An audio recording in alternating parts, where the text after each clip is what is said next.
Hello दोस्तों, आप सभी लोगों का CSA biology concept YouTube channel में स्वागत है। आज हम लोग एएसआरबी एआरएस के बारे में जानेंगे। इसमें जो आपकी अभी एक लेटेस्ट नोटिस आई थी जिसके बारे में आप लोग जान चुके होंगे, क्योंकि वो बहुत 1 वीक के आसपास पहले वो नोटिस आई हुई थी।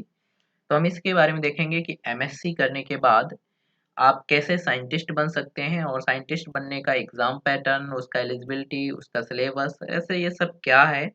और एएसआरबी एआरएस में क्वेश्चन किस टाइप के, डिस्क्रिप्टिव या फिर ऑब्जेक्टिव, इंटरव्यू, रिसर्च पेपर के कैसे क्या कितने मार्क्स मिलते हैं और कितने अटेम्प्ट आप दे सकते हैं, कितनी सैलरी होती है, इस सब का हम डिस्कस करेंगे। क्योंकि वैसे भी नोटिस के बारे में तो आप जान ही चुके होंगे, बहुत जगह देख चुके होंगे, तो उसको भी हम देख लेंगे।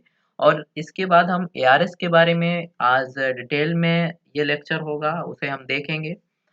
यदि आप चैनल में फर्स्ट टाइम विजिट कर रहे हैं आप, तो चैनल को ज़रूर सब्सक्राइब करें, क्योंकि इस चैनल में आपको जॉब्स से संबंधित जितनी भी नोटिफिकेशंस हैं उनका अपडेट्स आप बहुत जल्दी आपको प्रोवाइड कराया जाता है। और इसके बाद जो भी आपकी कम्पिटिटिव एग्जाम्स हैं उनके बारे में भी आपको बताया जाता है, उनके बारे में आपकी वीडियोस, सब्जेक्ट वीडियोस आती हैं। और जैसे कि पीजी एंड पीएचडी की जो भी फेलोशिप हैं उनको भी आप देख सकते हैं।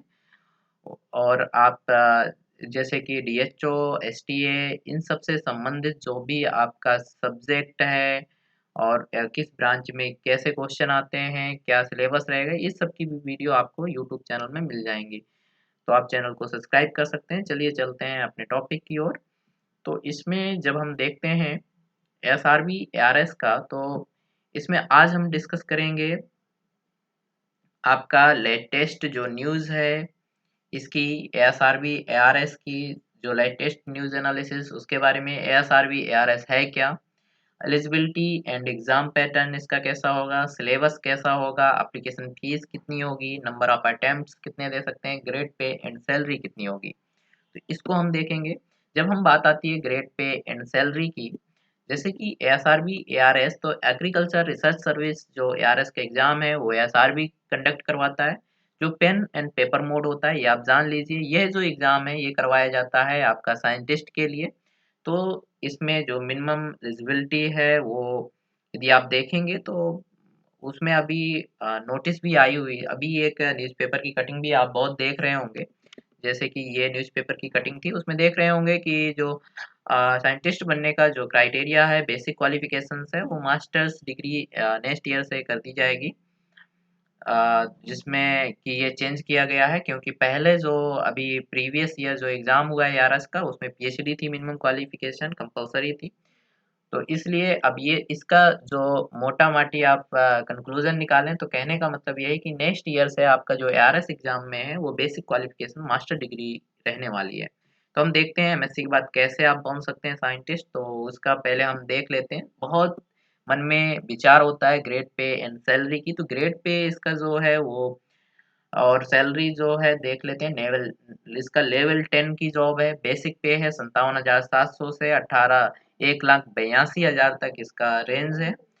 तो 57,700 इसका बेसिक पे, इसका 42% आपका डीए एंड फिर इसका टीए ऐसे मिला के मिलता है, तो इसका आपका 1 लाख प्लस पहुंच जाता है। और इसे आप जब सैलरी के उसमें देखेंगे तो लेवल 10 की जॉब है, बहुत अच्छी जॉब है। ग्रेड पे एंड सैलरी आपने देख लिया। Master degree to be basic qualification for taking ARS exam, इस नोटिफिकेशन, इस आपका न्यूज़पेपर कटिंग के बारे में तो आप जान ही चुके हैं, तो इसको कोई ज़्यादा डिस्कस करने की ज़रूरत ही नहीं है। अब हम जब बात आती है एज लिमिट एंड फीस की, तो एज लिमिट इसमें मिनिमम एज होनी चाहिए 21 एंड मैक्सिमम होनी चाहिए 35।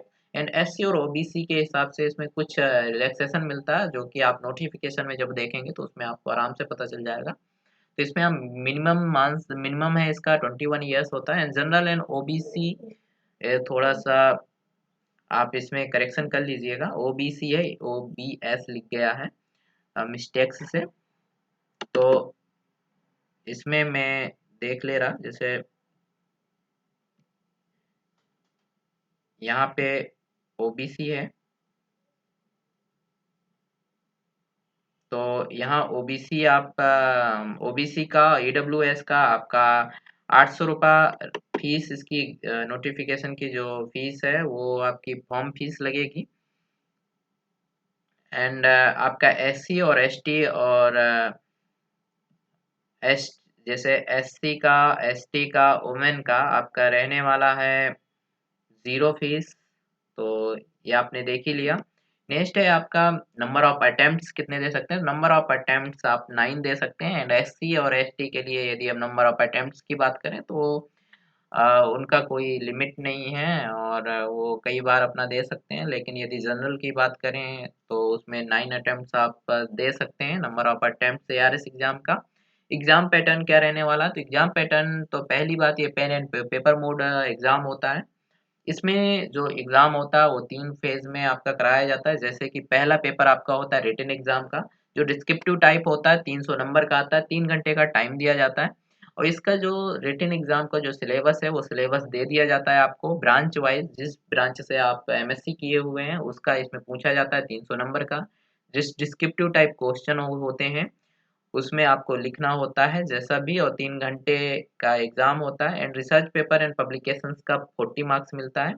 इंटरव्यू का 60 मार्क्स मिलता है। टोटल 400 मार्क्स का ये एग्जाम होता है, जिसमें कि डिपेंड्स करता है कि आपके रिसर्च पेपर कितने हैं, कितना, या आपने कितनी इंटरनेशनल जो कॉन्फ्रेंस हैं, या आपके जो भी पब्लिकेशंस हैं उनका नंबर मिल जाएगा। एंड इंटरव्यू का 60 मार्क्स मिल जाता है। रिटन एग्जाम इसमें मेन है जो कि 300 मार्क्स का होता है, 3 घंटे का टाइम होता है। तो इसका हम सिलेबस भी देखेंगे रिटन एग्जाम का। आप ये समझ चुके हैं, पेन एंड पेपर मोड होता है, एग्जाम पैटर्न आपने देख लिया। नेक्स्ट है आपका इसका सिलेबस। तो सिलेबस के लिए हम इस वेबसाइट में विजिट करेंगे और देखेंगे कि इसका सिलेबस क्या हो रहता है, कैसा रहता है और कितनी यूनिट्स रहती हैं। तो ये आपको जो वेबसाइट्स है ये इसके वीडियो के लिंक में भी आपको मिल जाएगी, और मैं आपको विजिट करके भी अभी बता देता हूँ।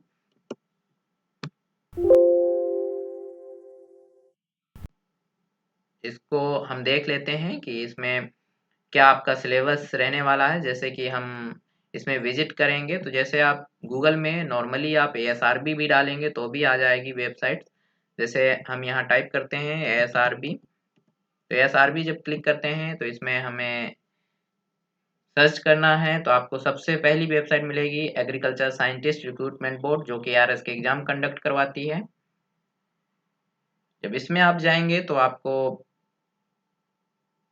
थोड़ा सा स्क्रॉल करना है। देन आप साइड में देखेंगे तो आपको यहाँ लिखा है एआरएस सिलेबस, ये यहाँ पे है एआरएस सिलेबस, यहाँ पे आपको क्लिक करना है।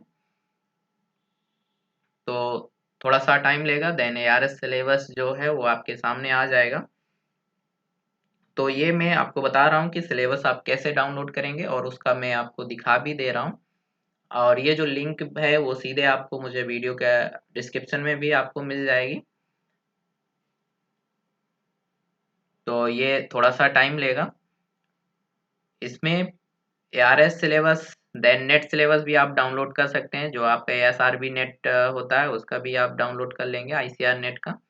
हमारे सामने आ गया है सिलेबस। तो सिलेबस में आपको दिखेगा सिलेबस ऑफ एआरएस एग्जामिनेशन। ये है 1 से 15 तक सीरियल नंबर का है, 1 से 15 का, 16 से 30 एंड 31 से 45 एंड 46 से 60। कहने का मतलब ये चारों में ब्रांच वाइज सिलेबस पड़ा हुआ है। जैसे हम ब्रांच कोई भी ओपन कर लेते हैं, मान लें हम ओपन कर लेते हैं ये 31 से 45 तक का। तो ये जब डाउनलोड हो जाएगा तो आपको इसमें ब्रांच वाइज सिलेबस आपको दिखेगा। इसको डाउनलोड कर लेते हैं। तो डाउनलोड में थोड़ा सा आपका टाइम लेगा, क्योंकि वैसे भी क्योंकि ये कम से कम 50 MB के आसपास का होता है। तो चलिए हम देख लेते हैं। जैसे आप मेरे चैनल में जब जाएंगे तो आपको पीजी एंड पीएचडी की कुछ फेलोशिप भी मिल जाएंगी। पीजी और पीएचडी में कुछ फेलोशिप मिलती हैं जो कि जिनके बारे में आप नहीं जानते, तो आप जान सकते हैं, वीडियो देख लीजिएगा। और यदि आप एमएससी कर रहे हैं तो एमएससी कर रहे हैं तो एमएससी में भी एक फेलोशिप दी जाती है, सीएसटी यूपी फेलोशिप, उसके बारे में भी आप देख लीजिएगा। और उसमें इसकी भी वीडियो पड़ी हुई है, आपको मिल जाएगी। पीजी एंड पीएचडी की फेलोशिप्स हैं। कुछ फेलोशिप आपको यहाँ जब आप क्लिक करेंगे तो आपको फेलोशिप के बारे में बहुत सारी फेलोशिप आपको मिल जाएंगी। इसमें देख पाएंगे ये है एमएससी की फेलोशिप। एमएससी यदि आप कर रहे हैं तो आपको 50,000 तक का फेलोशिप भी मिल सकता है। ये अभी हमारा डाउनलोड हो रहा है। तो इसमें फेलोशिप में भी कॉर्नर में प्लेलिस्ट में आके फेलोशिप के बारे में जान सकते हैं। इसके सिवा आपको डीएचओ का जो सिलेबस है और डीएचओ की एग्जाम पैटर्न ये सब आपको मिल जाएगा। बायोकेमिस्ट्री एंड बायोटेक्नोलॉजी का आपको मिल जाएगा। हम सिलेबस देख लेते हैं, डाउनलोड हो गया जो कि देखें। जैसे आप इसमें देखेंगे फिश जेनेटिक्स एंड ब्रीडिंग की, तो इसकी यूनिट्स आपको दिखा रहा है इसमें।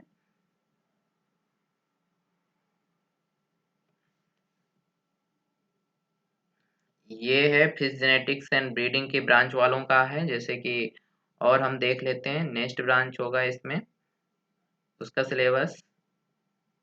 नेक्स्ट का है फिश न्यूट्रिशन का, जो उससे एमएससी करते हैं।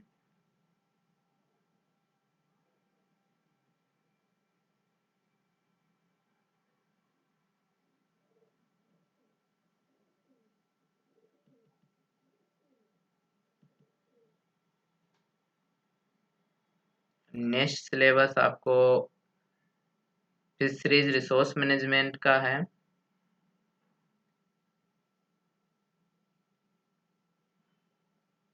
फ्लोरिकल्चर एंड लैंडस्केपिंग का है। ऐसे आपको यूनिट वाइज सबका सिलेबस मिल जाएगा, जो 300 मार्क्स में जो आपका आना है।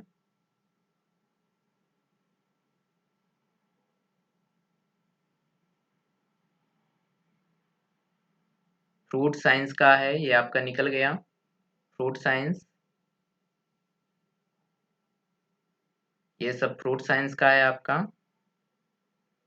देन इसके बाद आपको जेनेटिक्स एंड प्लांट ब्रीडिंग का मिल जाएगा। जेनेटिक्स एंड प्लांट ब्रीडिंग कहने का मतलब जो अ, आपको 4 सेगमेंट दिए गए हैं उसमें उसमें आपको चारों की पीडीएफ डाउनलोड कर लेनी है। उसके बाद आप देखेंगे जैसे ये आपका है जेनेटिक्स एंड प्लांट ब्रीडिंग का, तो जेनेटिक्स एंड प्लांट ब्रीडिंग में जब आप देखेंगे तो ये यूनिट 1 है, यूनिट 2, यूनिट 3, यूनिट 4, ऐसे करके इसमें यूनिट्स हैं, वही 10 के आसपास यूनिट हैं इसमें। तो इसकी आप देख लेंगे। ऐसे हर ब्रांच में आपको सबकी यूनिट्स मिल जाएंगी। जैसे होम साइंस का है ये आपका, तो ये जो प्रीवियस जो क्वालिफिकेशंस एलिजिबिलिटी थी वो है लिखी हुई, उसमें आपको ध्यान नहीं देना है। बाकी आपको सिलेबस में ध्यान देना है, क्योंकि सिलेबस सबका सेम ही रहेगा। वैसे क्वालिफिकेशंस ओनली चेंज हुई है। तो आप सिलेबस में हर पीडीएफ ऐसे डाउनलोड कर सकते हैं, ऐसे ये भी ऊपर वाली, ऐसे नीचे ये और ये। तो इनको देख के आप सिलेबस भी डाउनलोड कर लीजिए और अपना सिलेबस देख लीजिए। यदि फिर भी आपको कोई कन्फ्यूजन होती है तो आप मुझे कमेंट सेक्शन में बता सकते हैं। और इसके अलावा यदि आप किसी भी प्रकार की आपको इन्फॉर्मेशन चाहिए तो आप टेलीग्राम ग्रुप लिंक से भी जुड़ सकते हैं और मुझे डायरेक्ट मैसेज भी कर सकते हैं आप मुझे इंस्टा पे। वो आपको लिंक आपको वीडियो के डिस्क्रिप्शन में मिल जाएगी। Thank you.